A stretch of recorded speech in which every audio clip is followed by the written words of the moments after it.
This bill be now read a second time, and I give the call to the Shadow Minister. Thank you, Mr Deputy Speaker.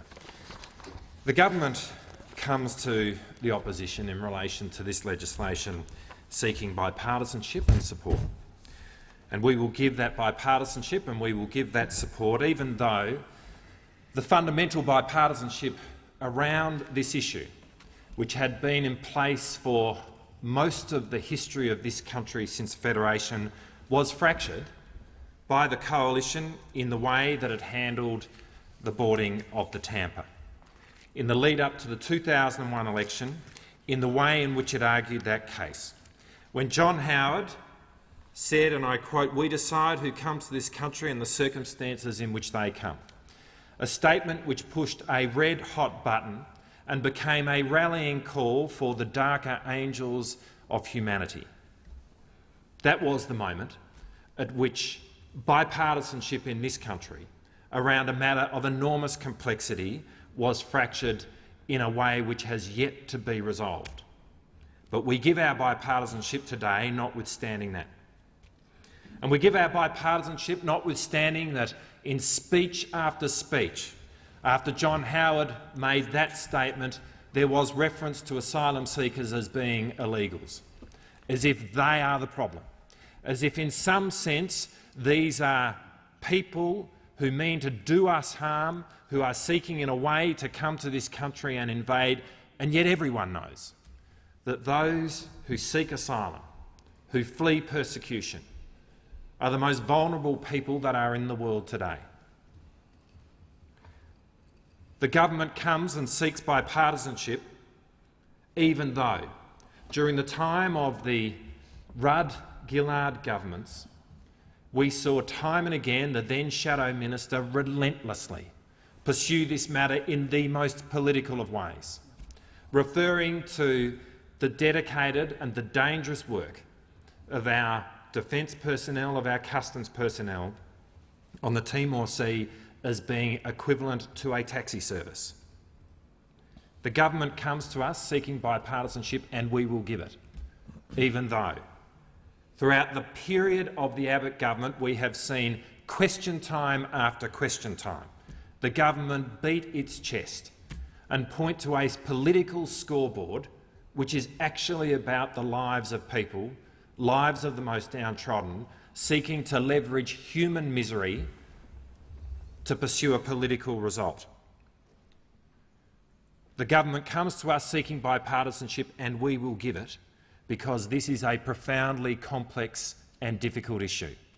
An issue which, even if we were on the same page, would be an issue that would be difficult to solve, but in circumstances where it has been the subject of the most appalling partisan politicisation, it becomes an impossible problem to solve, and as a result, people die. The government comes to us seeking bipartisanship and we will give it, even though 4 years ago, in almost a precisely similar circumstance, the then Gillard government faced the difficulty of a High Court which had struck down Labor's arrangement with the Malaysian government. And at that moment, we saw the grubbiest of deals, the unholiest of alliances, as the government sought to work with the Greens to make sure that no legislative remedy could pass this House and this Parliament in order to deal with that High Court's decision. The government comes to us and seeks our bipartisanship, even though the circumstance of this day is precisely the same, to deal with the potential for such a decision. We saw Tony Abbott at the time say in this place, and I quote, "It is not the opposition's job to save the government from a mess of its own making." In a letter to the then Prime Minister, "It's your mess, you can fix it." The government seeks our bipartisanship and we will give it, even though we saw all of that. Even though we saw arguments being presented at the time by the coalition which, given what they have now done, no one could possibly believe were sincere. We saw the teary Shadow Treasurer at the time raising human rights concerns around children as a basis for opposing the Malaysian arrangement. We heard arguments around the fact that Malaysia was not a signatory to the Refugee Convention, even though, of course, our nearest neighbour in Indonesia is not a signatory to that convention either, and we have seen the tactics and the processes that have been undertaken by this government since. It is worth understanding what the Malaysian arrangement would have done. The Malaysian arrangement provided for the virtual turnaround of 800 people. Now, because this government's turn-back policy happens under a shroud of secrecy, we don't know precisely how many people have been turned around over the period that the government has been turning back boats. But we can be certain that it is a number measured in hundreds, and if that is the reason, by the government's own logic, that the flow of asylum seeker vessels has stopped from Java to Christmas Island, then by their own logic this is an issue which could have been resolved 4 years ago. The government comes and seeks our bipartisanship, and we will give it, even though 4 years ago, when we asked for that cooperation, they turned their back upon us. And there has been so much in seeking to attribute blame for the past, in seeking to put on record a political scoreboard around this issue, but the one figure you will never hear from the coalition when it comes to this issue is the number 689, because that is the number of people that we know of, Mr Deputy Speaker, who perished at sea after the Malaysian arrangement was blocked in this place by virtue of the agreement between the government and the Greens. Exactly right. Exactly right. In seeking our bipartisanship, and we will give it, no one should assume for a second that this represents the Labor Party condoning the manner in which this government has conducted offshore processing. Offshore processing has been critically important. Offshore processing has been the single most important decision that a government has taken in this country to see an end to the flow of asylum seeker vessels from Java to Christmas Island. But were Labor in power, we would not be doing offshore processing in the way in which this government is pursuing that policy, and our support for this legislation today should not be taken as condoning it. It should not be taken as condoning the decision of the former minister to not complete the hard-walled facilities on Nauru, such that those people who remain in the detention facility on Nauru have been living in tents for almost the 2 years that the Abbott government has come into power. Living in tents by virtue of an active decision of a government. Now, Mr Deputy Speaker, the literature around the world around how people are treated and how they survive and the human behaviour which occurs in refugee camps makes it clear that issues of domestic violence, issues of sexual assault are much greater when people are living in tented facilities than when they are living in hard-walled facilities. It's not rocket science. When you live in a tent, you don't have security.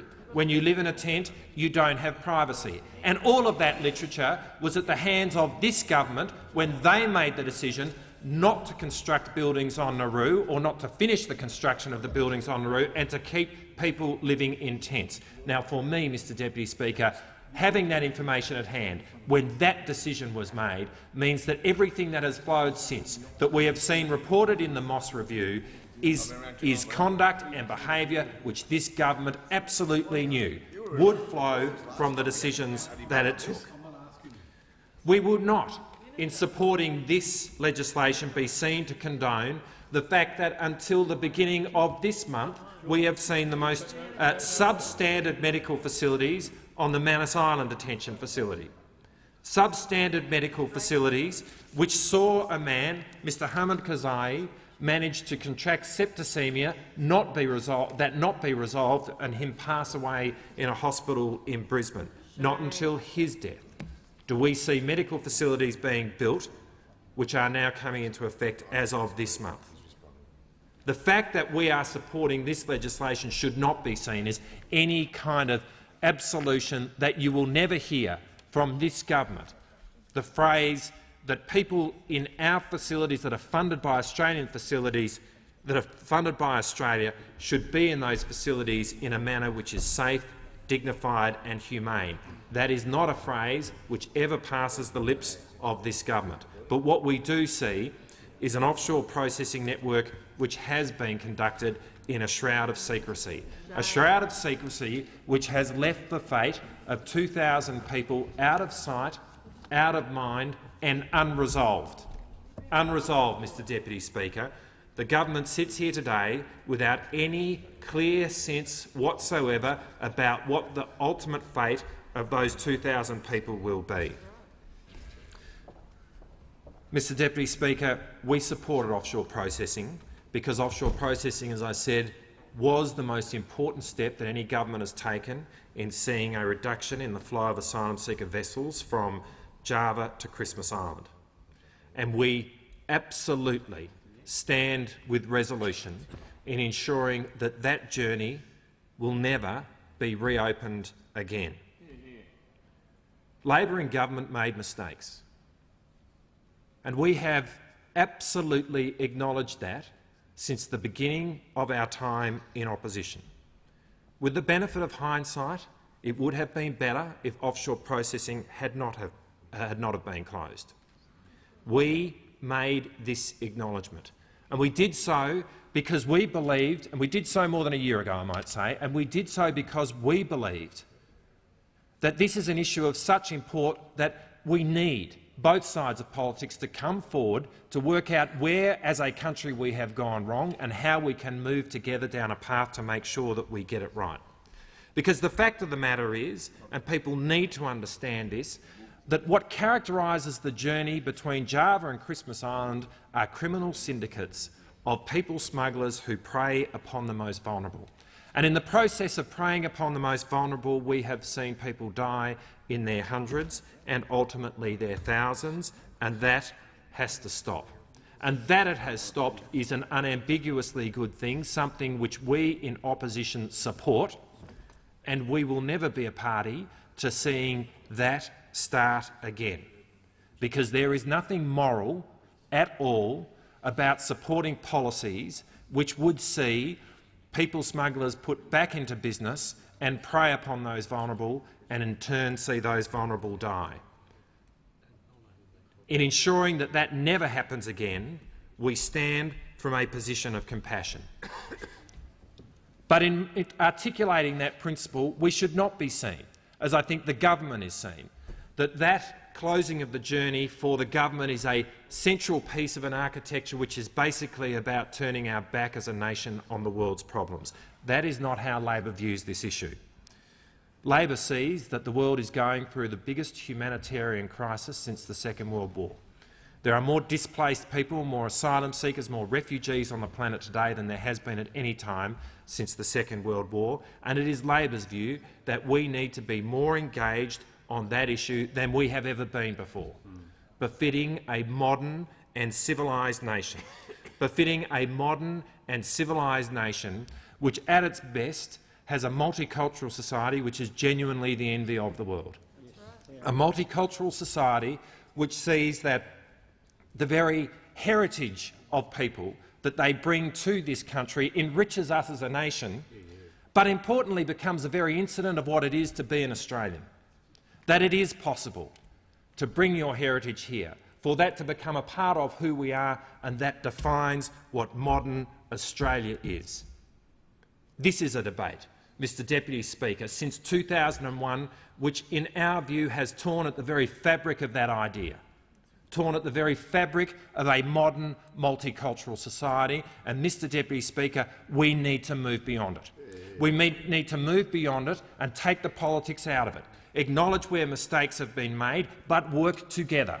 Take the politics away from it so that we can ensure that we don't see people dying on our border, that we do not see a human tragedy unfold there ever again, but at the same time we remain a modern, a civilised, multicultural country which celebrates diversity within our land.